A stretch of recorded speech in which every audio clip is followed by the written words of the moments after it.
ZDTech. 3 minutes pour tout comprendre. Bonjour, je m'appelle Anne Mignard et je vous invite à travers les podcasts de zdnet.fr à découvrir le monde de la transformation numérique chez les petites et les très petites entreprises. Aujourd'hui, je vous amène dans un endroit un peu magique, dans le Bordelais, sur la commune de Saint-Émilion. Tout près d'une petite rivière se trouve le château Moulin de Lagné. Alors évidemment, quand on dit château, on imagine Versailles, Chenonceau. Non, vous n'y êtes pas. Un château, dans cette région, c'est un domaine viticole. Je me rends donc chez Annelise, qui, avec son fils et sa belle-fille, produisent un nectar des plus savoureux. Alors pourquoi vous emmener dans ce petit coin de paradis ? Eh bien tout simplement parce qu'entre le moment où Annelise s'est lancée dans la production de vin et aujourd'hui, les nouvelles technologies ont bien changé les usages. Exemple tout bête d'abord. Vous le savez, chaque fin d'été et début d'automne dans cette région, on cueille le raisin. Eh bien le téléphone portable a fait gagner du temps et surtout de l'énergie à toute l'équipe des vendanges.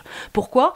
Eh bien quand vous êtes dans le chai, là où on stocke le vin, et quand une cuve est pleine, il faut prévenir ceux qui sont dans les vignes. Sinon ils continuent de cueillir et d'amener du raisin alors que la cuve pour l'accueillir n'est pas prête. Internet sert aussi pour consulter la météo plusieurs fois par jour, qu'elle soit marine ou terrestre.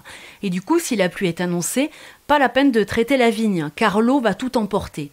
Le domaine a beau avoir été un pionnier en vin bio, il n'en reste pas moins que les traitements naturels sont indispensables et peuvent aussi coûter très cher, alors autant les économiser.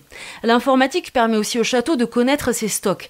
À chaque facture éditée, les bouteilles vendues sont déduites, et désormais l'inventaire ne se fait qu'une seule fois par an. Après, évidemment, via Internet, il y a toute la partie commerciale.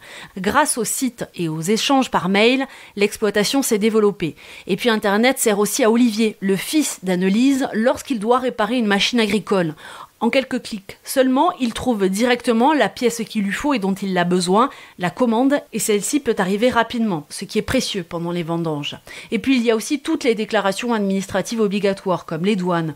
Aujourd'hui, tout se fait par Internet, explique Annelise, ce qu'elle déplore en partie. Certes, on gagne en rapidité et en clarté parfois, mais comprenez qu'à côté de chez moi, dit-elle, il y a un vieil exploitant qui a plus de 90 ans. Allez lui dire de déclarer le peu de vin qu'il produit par Internet.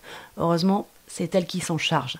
Enfin, Annelise l'avoue, oui, Internet, c'est commode pour bien des choses, mais tellement chronophage. Quand on s'est lancé en 1984, dit-elle, je passais une journée par semaine seulement assise derrière un bureau.